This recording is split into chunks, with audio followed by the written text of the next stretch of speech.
Welcome back. Welcome back. It's ASMR Scotty, and today we have got a video all about the NHL off-season. Now, there are two things I want to focus on here, and that is big trades, or trades in general, and signings. These are going to go back to, I believe, both of them August 18th, because that is right around where our last breakdown left off. And being this close to the season, I thought it was the perfect time to update everything. And as always, I've got my NHL jersey on. Today, we revisit the Justin Bieber Toronto jersey. I've got the number 16, which is Mitch Marner. And once again, come the regular season, I will be posting commonly on the Between the Pipes ASMR channel. It will be game breakdowns, my thoughts of games, trades, all that stuff like that. The in-season stuff on a more common basis, Between the Pipes ASMR on the channel or in the description down below. But without further ado, if you like this video, hit that subscribe button, hit the like button, leave me a comment down below telling me which one of these trades or signings really got to you. But we start with the trades.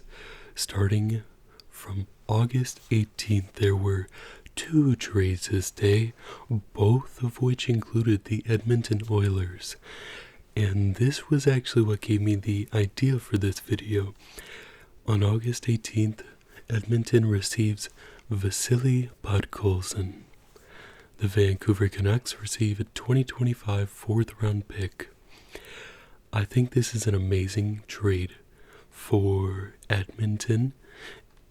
Even what Podkolzin did last year for Vancouver, if he brings that to Edmonton, chef's kiss for a fourth-round pick. Now, Vancouver Canuck fans, I remember thinking Podkolzin was going to be better because of his play in the KHL, so only time will tell with that. Also on August 18th, Edmonton receives Ty Emberstrom, which right now he is slated to play in the top 4 in a defense role. And the San Jose Sharks receive Cody Ceci and a 2025 third-round pick. I don't know Ty Emberson's game like that. San Jose really has been just a quiet spot in my knowledge gap recently. I feel like I had a lot of knowledge about them back in their run to the Stanley Cup final when they lost to one of my favorite teams, the Pittsburgh Penguins, who were en route, or was that their first Stanley Cup in back-to-back years? Either way, I really think underratedly, San Jose had a fantastic off-season, and so did Columbus over on the Eastern Conference side, both towards the bottom of their respective conferences, but both had really good off-seasons. San Jose just a little better in my opinion. And this is one reason why. Now I know I'm gonna explain my feelings on this right now. August 19th. Montreal Canadiens receive Patrick Laine in a 2026 second-round pick. Columbus receives Jordan Harris. I don't know a lot about Jordan Harris, but I feel like the second-round pick should have covered Jordan Harris, in my opinion. Patrick Laine was basically the throw-on. Now, from a Columbus perspective, this was a cap dump.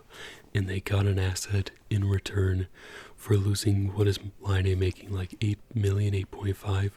It's either 7.75, 8, or 8.5, somewhere in that range. Patrick Line A is currently suffering from some sort of mental illness or something of that variety. He's not fully himself. He has not fully been himself for what feels like a very long time.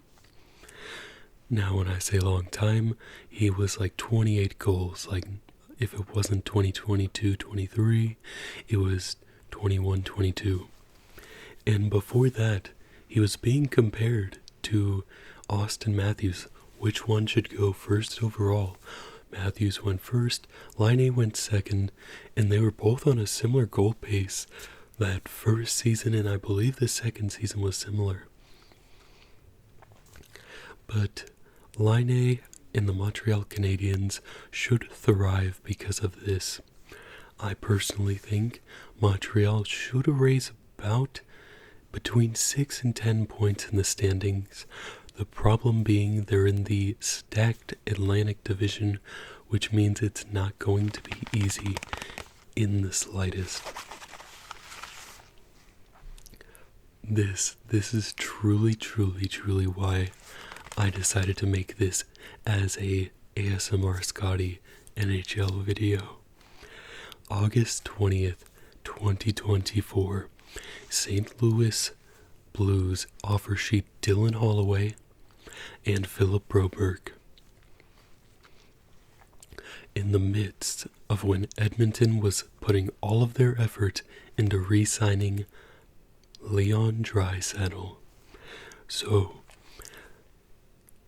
St. Louis receives Dylan Holloway, and because of the offer sheet, Edmonton receives a third-round pick. I believe 2025, if I'm not mistaken. Also, St. Louis receives Philip Broberg, and Edmonton receives a second-round pick, and I believe also 2025. I will check, and if there's a comment down below, it's just me writing that wrong, just to make sure. But if there's no comment, then it was 2025. August 20th as well. Edmonton receives Paul Fisher in a 2028 third-round pick. St. Louis receives future considerations. I feel like this was one of those deals where it's like, we're sorry for taking two of your younger players that have good upside, middle to top 6 upside.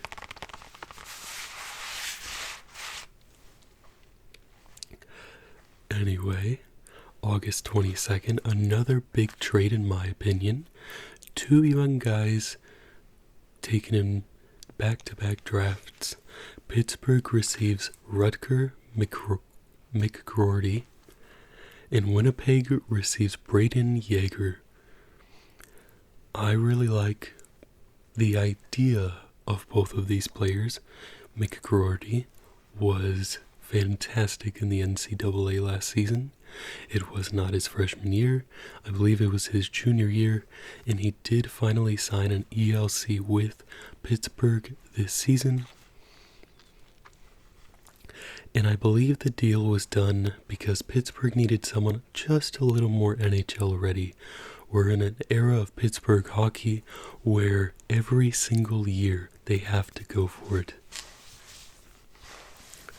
So, they traded for someone 1 year closer. Both seem like they'd be top 6. I think Rutger, from everything I've heard, could be like top 4. Like he could be your 4th best guy on like a middling team. I think Braden Yeager's going to be closer to the 6 mark. So that should be interesting. I think of it in terms of there's the first line, then there's the second line, that's the top 6. And then the first guy in the second line is the 4. The third guy in the second line is the 6. And that is how I come to that conclusion. Winnipeg receives a absolute knockout of a guy, Braden Yeager. I hope Winnipeg likes him. He seems like a really good dude.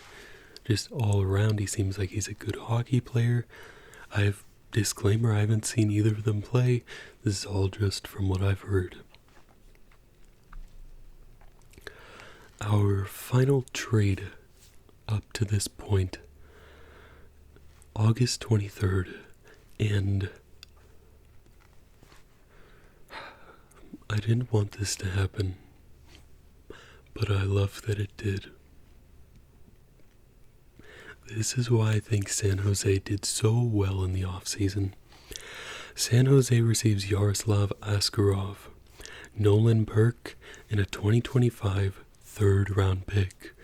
Nashville receives Magnus Krona, David Edstrom, a 2025 conditional first-round pick that is top 10 protected.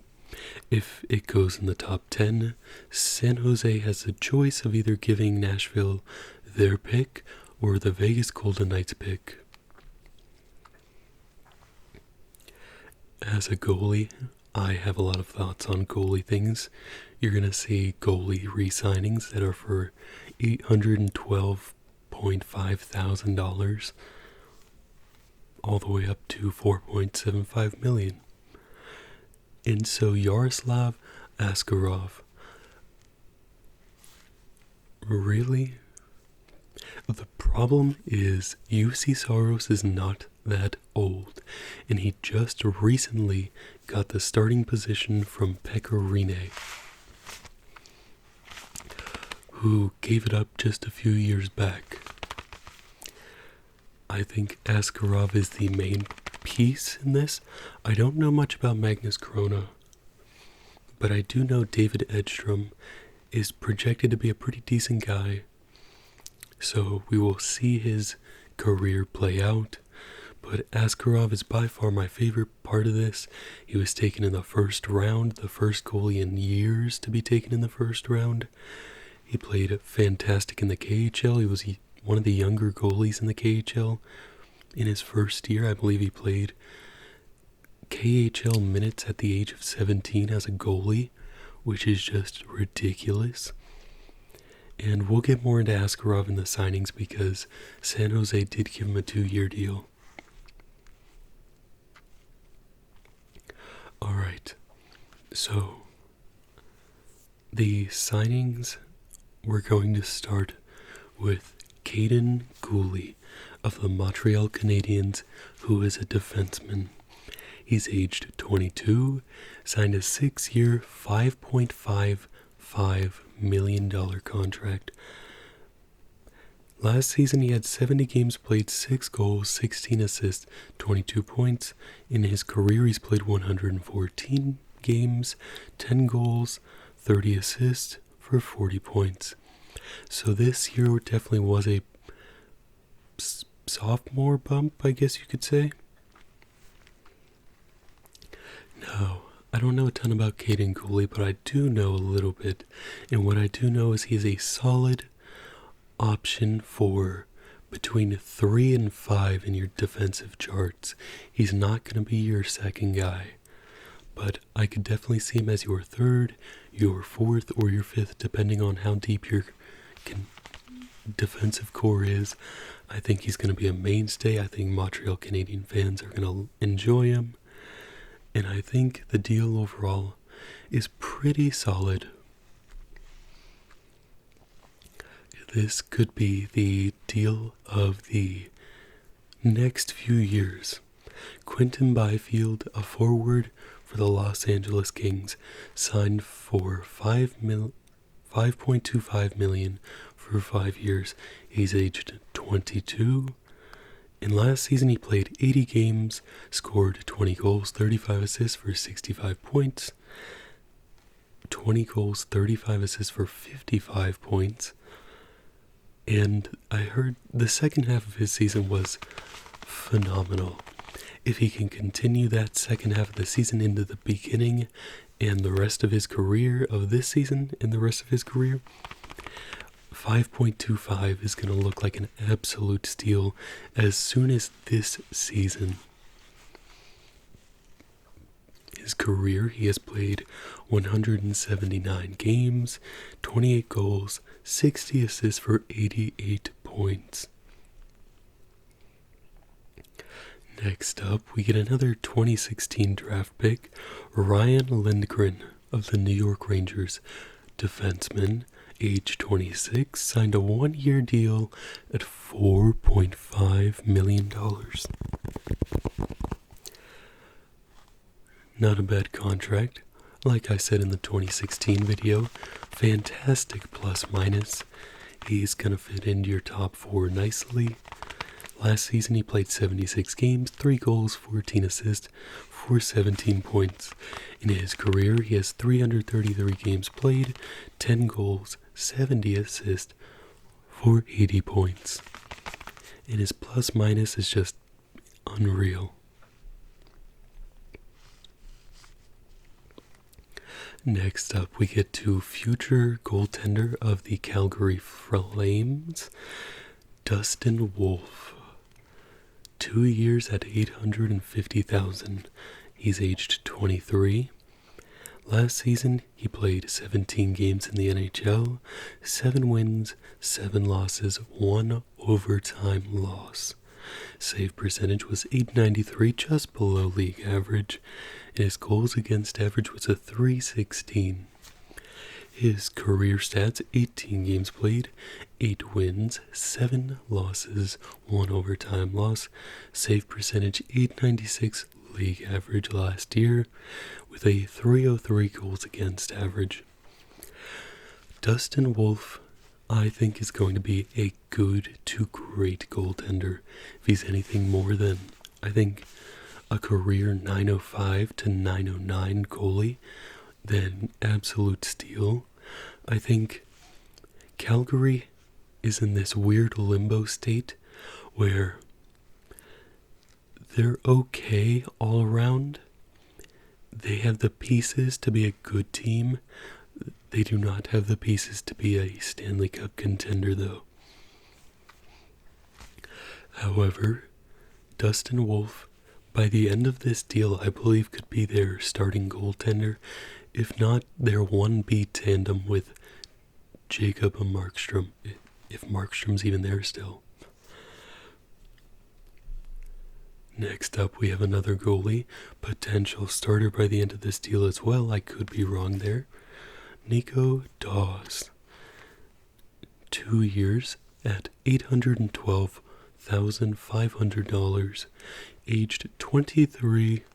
Last season he played 21 games, 9 wins, 11 losses, 0 overtime losses, an .894.002 below league average, a goals against average of .315, career 46 games played, 19 wins, 22 losses, 1 overtime loss, .894 again, and a goals against average of .313.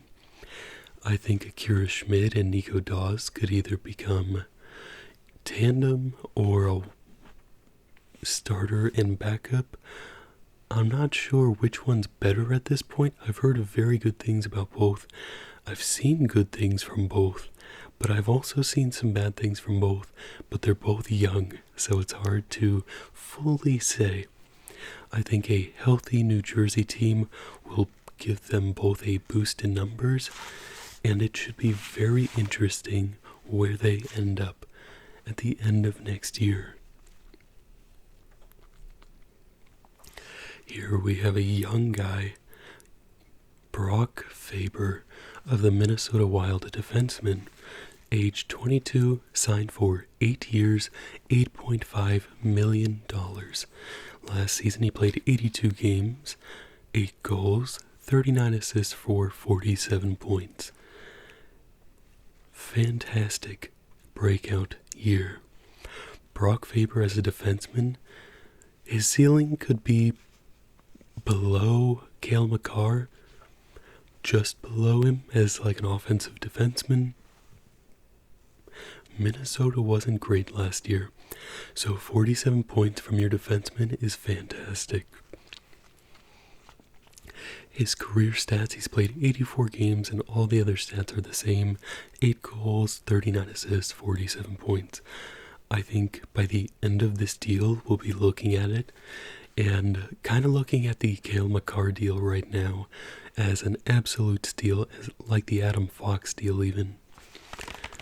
Defensemen, not named Rasmus Dahlin, are getting absolutely ransacked, shamrocked, and may I say, bamboozled.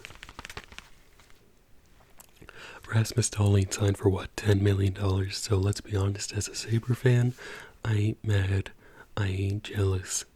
I love some Ras Dahlin.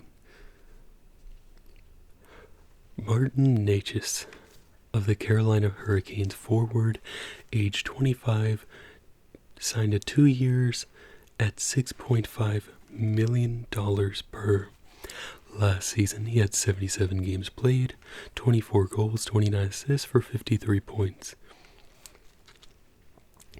For context, Quinton Byfield had 55 points, and he re-signed for 5.25, crazy. But Necas is in a unique situation where they're buying a year of UFA status, unrestricted free agent status, and Carolina needed guys this year for sure. They lost a lot in the offseason. If you want to winners and losers of the offseason, let me know. I'll do it. Last season, though, Necas had 77 games played, 24 goals, 29 assists, 53 points, and in his career, 362 games played, 97 goals, 146 assists for 243 points. Good player, great player. Solid two-way game a little bit. Good offensive game. I don't know his defensive game as well, but Carolina is really good at getting players to buy into that two-way game. Now we get to back-to-back Columbus Blue Jackets signings. The first of which is Kirill Marchenko, forward, age 24, signed a 3-year, $3.85 million contract. Last season, he had 78 games played, 23 goals, 19 assists for 42 points. In his career, 137 games played, 44 goals, 23 assists for 67 points. Things have not been great for Columbus since Kirill got there. And just the same for Kent Johnson. Things have been actually quite horrible. Rest in peace, Johnny Gaudreau. We'll move past it. I don't want to bring the video down. But rest in peace, Johnny and Matthew. Kirill is a, I believe, top 10 pick who has a lot of upside. It just comes down to the Blue Jackets being a good team. I think the Blue Jackets will get a little bit of a bump this year, hopefully. And they won't be as bad, but they're still not going to be anywhere near the playoff line unless if they go on a miracle run. Sorry, Columbus fans. Kent Johnson is the next one. I kind of spoiled it. Age 21, 3 years at 1.8. Now that's kind of huge for forward, by the way. That's huge because Owen Power went first overall, I believe, in this draft, and I think Kent Johnson went, 5th overall? And Owen is going to be getting paid upwards of $7 million. I don't fully remember the number, but upwards of $7 million. Kent is kind of getting screwed over a little bit here because of how bad Columbus is, but also because he hasn't lived up to the potential. 42 games played, 6 goals, 10 assists, 16 points, 130 career games, 22 goals, 37 assists for 59 points.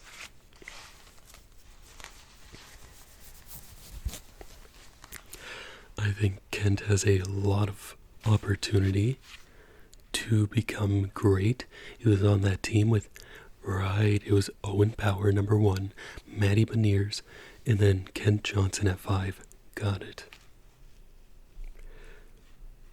There's no segue for this one, but Travis Konechny of the Philadelphia Flyers, a centerman, signs for 8 years at $8.75 million, aged 27. This is going to be his big boy contract. He just entered unrestricted territory, and he cashed in on that. Last season, 76 games played, 33 goals, 35 assists for 68 points. Career, 564 games, 174 goals, 226 assists for 400 points on the nose. Travis has been a staple for the Philadelphia Flyers offense for a while, and now that Claude Giroux's gone, now that Sean Couturier is gone or in the background, and Jakub Voracek is out of the picture, it's time for Travis Konechny to step up, take the reins, and make this team his own. Right now we see it as Tortorella's team, but by the end of next season I want to see this as Konechny's team. We get to my favorite signing. Ukko-Pekka Lehkonen, goaltender, Buffalo Sabres. Buffalo Sabres. 5 years at $4.75 million. Absolute steal when it was signed. Right this second, absolute steal. If he even has, goes back down a couple numbers and it's just his career average for the rest of his career, which is a .904, steal of a contract. He's aged 25. This takes him till he's 30. Last season, he played 54 games, 27 wins, 22 losses, 4 overtime losses, .910 save percentage, and a .257 goals against average. He needs to stay healthy this season. Buffalo needs a competent backup. Devin Levi was not quite ready like we had hoped, but Ukko-Pekka Lehkonen, UPL, UPI, career stats, 100 games played, 47 wins, 41 losses, 10 overtime losses, .904 save percentage, and a .298 goals against. UPL, fantastic. Arturs Silovs, Vancouver Canucks goalie, backup behind Thatcher Demko, resigns at 2 years at $850,000, age 23. 10 games played last season, 5 wins, 3 losses, 2 overtime losses, an .898, a .291 goals against average, and he's only played 1 season. The real thing about Arturs Silovs was his playoff play. When Thatcher Demko went down, Silovs came in and gave the Canucks at least adequate. He gave them a chance. They went all the way to Game 7 with the Edmonton Oilers, who went all the way to Game 7 in the Stanley Cup Final. And I was really rooting for both teams. I didn't have a favorite in the series. I love Vancouver because I liked Elias Pettersson, JT Miller, Brock Besser, Thatcher Demko, Quinn Hughes. Ooh, I have so many players I like on Vancouver. And Edmonton, which is Connor McDavid, Leon Draisaitl, Zach Hyman. That's just their first line. Evan Bouchard. I could go on. But there's... oh, man. Fantastic series. Moving on, there's no way to move on past that. But Mats Sogard of the Ottawa Senators, another goalie, signed for 2 years at $775,000, age 23. I think Mats is going to be a career backup or 1B. I think last season he was horrendous. I have his numbers here, but his career numbers are not that bad. The Ottawa Senators last year, kind of a train wreck, a little bit. Sorry, Ottawa fans. That's not coming from the Toronto fan of me. That's not coming from the Sabres fan of me. That's not even coming from the Penguins fan of me. That's coming from the fact that Tim Stützle was down like 21 points. I genuinely do believe Ottawa will be better this year, and I think Mats Søgaard will at least be close to league average this season, if not slightly above. Like, I could see an 899 to 903. He's 23 years old. Last season he played 6 games, had 1 win, 3 losses, and 0 overtime losses. Save percentage was an 859. Terrible. A 405 GAA. Career though, 27 games played, 10 wins, 10 losses, 3 overtime losses, 884 save percentage, and a 344 goals against average. That is skewed from last season. If you take last season out, I'm really curious what the number would be. I believe Søgaard can be a good goalie in the league. His ceiling is low starter, high backup, and, 1B kind of fits right in that area. Next up, we have a smaller signing. Oliver Shillington signs in Colorado. He's a forward, age 27 for 1 year at $1.05 million. He's going to be a decent bottom 6 guy for them. Last season he had 33 games played, 3 goals, 5 assists for 8 points. Career though, he's played 201 games, 17 goals, 38 assists for 55 points. That seems low. That seems really low. But it's Oliver Shillington is a solid bottom 6 option. Maybe he plays on Colorado's 4th line, probably. But he's gonna be adequate down there. There's not a lot I can say about a 4th line player. He was pretty good in Calgary, 3rd line guy. Matty Beniers, Seattle Kraken center, age 21. Like I said, it went Owen Power in that draft. Then Matty Beniers second, so he's a 2nd overall pick. Signed 7 years, 7.14, a lot closer to what Owen Power makes. Last season, 77 games played, 15 goals, 22 assists for 37 points. In his career, he's played 167 games, 42 goals, 61 assists for 103 points. This season, I think he took a little bit of a step back, but the entire team took a little bit of a step back. I think Matty Beniers is going to be a fantastic player. I think this season he's looking closer to the 55 to 65 point range. If he can really become that breakout star, I could even see as high as 75 to 80. I don't know if he quite breaks the point per game. It's probably closer to 65 to 75 range, in my opinion, if he becomes that breakout star. But who knows? We come back to the Columbus Blue Jackets, another young guy for them, Cole Sillinger. 2-year re-signing at 2.25. Great signing, 21 years of age. Last season he had 77 games played, 13 goals, 19 assists for 32 points. His career, 220 games played, 32 goals, 42 assists, 74 points. Again, the numbers are skewed. It's Columbus. They are not having a good time of it recently. This is definitely not the 2016 to 2019 Columbus Blue Jackets that we knew before. Rutger McGroarty signs with Pittsburgh. His entry-level contract, 3 years at $950,000. I believe that's the max under the current agreement. If it's not the max, then the max is $1 million. Age 20.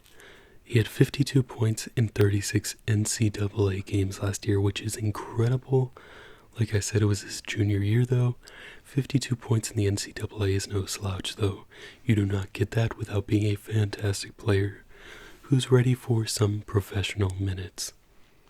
Yaroslav Askarov signed with the San Jose Sharks, 2 years, $2 million per, age 22. His NHL save percentage last season, in 2 games to be fair, was a .943.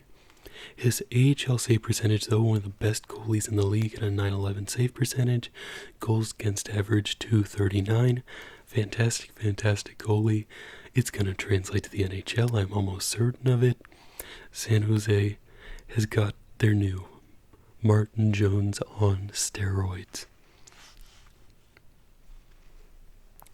We have 4 more contracts here, and I'm actually going to go a little bit out of order here. I want to end on the biggest contract ever signed in NHL history. So skipping down, Nicholas Robertson signed actually yesterday, or today as of the recording of this video, with the Toronto Maple Leafs. 1 year, $875K, 23 years of age, 56 games played last season, 14 goals, 13 assists, 27 points, 87 games played in his career, 17 goals, 17 assists, 34 points. Definitely a career year. He was a middle 6 guy. He's got to establish himself in that number 2 position, if not number 1. He's got the goal scoring prowess that Jason does. He's just got to show it more at the NHL level. Adam Larson signed with the Seattle Kraken as a defenseman, 4 years at $5.25 million. He's aged 31, so this will take him till he's 35. Last season, 81 games played, 4 goals, 14 assists, 18 points, and in his career, 848 games, 45 goals, 168 assists for 213 points. You don't get over 800 games without being a solid defenseman. He was a solid defenseman for Edmonton for a long time, for Buffalo when he was there. Solid all-around defenseman, seems like a real Seattle type of player. Maybe even a Calgary defenseman, if I deign to say so. Battle of Alberta and such. Seth Jarvis, wrapping it up with our last 2, re-signed with the Carolina Hurricanes as a defenseman. He will be making $7.42 million for the next 8 years. He's aged 22, had a fantastic season, 81 games played, 33 goals, 34 assists, 67 points. In his career, 231 games played, 64 goals, 82 assists. Wow, got a little loud there, Scotty. 82 assists for 146 points. Seth Jarvis again bought into that Carolina two-way system. Fantastic player. His offensive production is clearly there. He's clearly breaking out. He had his breakout season. If he could push 70, that would be crazy. But 67 points at that number isn't too bad at all. Where is my Undertaker music? Leon Draisaitl of the Edmonton Oilers, forward, aged 28, signs an 8-year deal. $14 million, will be the highest paid NHL player in history until McDavid signs his next season. Maybe McDavid takes less. Last season, 81 games played, 41 goals, 65 assists for 108 points. In his career, though, 719 games played, 347 goals, 503 assists, 850 points. The dude's been a legend ever since, McDavid showed up, and him and McDavid have just gone beat for beat for beat. 106 points is actually a down year for him. He had, 121 points last season? And I could see with a good full season, with McDavid playing to his best all season, Draisaitl playing to his best all season, McDavid getting married, Draisaitl getting engaged, or vice versa, I think. One of the two. I think it's actually McDavid married, Draisaitl engaged. I could be wrong, but this is going to be a big year for the Edmonton Oilers.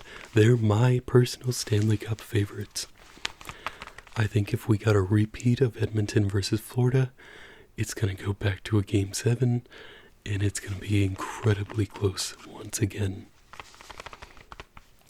But Edmonton is stacked this year, so maybe it doesn't. Maybe it goes 5 or 6. I genuinely believe in this team. If I was a betting man, I'd place money on Edmonton. That's not advice. You can look at their roster for yourself. Maybe one day we take a look at the rosters for the NHL teams. We'll see. Let me know if you want that. But that is it. Can't end on a much better note than highest paid player in NHL history. So, thank you so much for sticking around. I don't even know how long this went. If you like this video, hit like. If you love this video, hit subscribe. If you want more of this type of content, subscribe to this channel and subscribe to the Between the Pipes ASMR channel, link in the description or on my channel page. Have a fantastic rest of your day, evening, or night. I will see you in the next video.